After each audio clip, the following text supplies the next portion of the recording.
Le blocus imposé à Cuba par les États-Unis viole le droit international et est contraire aux buts et chartes des Nations Unies. C'est une transgression du droit d'un État souverain à la paix, au développement et à l'autodétermination. Ces propos émanent de la diplomate cubaine Nadjesca Navarro Barro depuis Ouagadougou. En 62 ans de blocus, l'économie cubaine a été minée.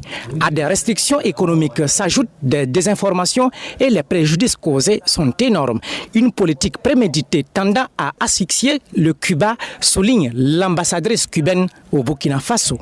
Les préjudices accumulés en plus de 60 ans de blocus, si l'on tient compte de la fluctuation du dollar au marché international, se monte à la chiffre de 1 499 710 millions de dollars.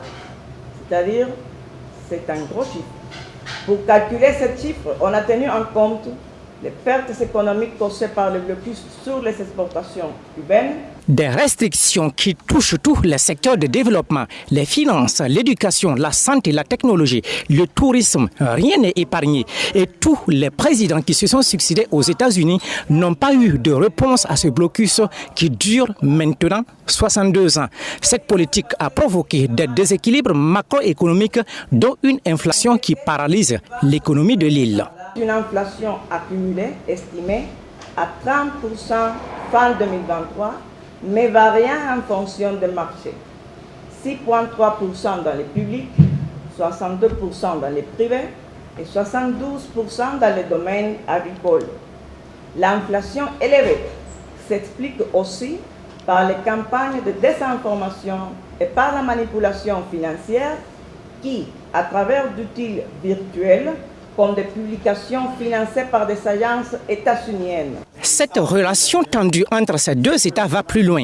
En janvier 2021, le gouvernement américain a inscrit Cuba dans la liste des États commanditaires de terrorisme, une mesure qualifiée de foncièrement politique par la diplomate. Le président Donald Trump, le 11 janvier 2021, 9 jours avant d'abandonner la Maison-Blanche, a inscrit Cuba sur la liste unilatérale des États commanditaires de terrorisme, élaborée sans aucun mandat international par le département d'État des États-Unis. Il s'agissait là d'une mesure foncièrement politique, sans la moindre preuve qui puisse la justifier. Elle a, au contraire, de graves implications économiques, dans la mesure où elle aggrave les limitations et les interdictions qui émanent déjà du blocus. Elle a causé de sérieuses difficultés à nos opérations financières et bancaires, à notre commerce international.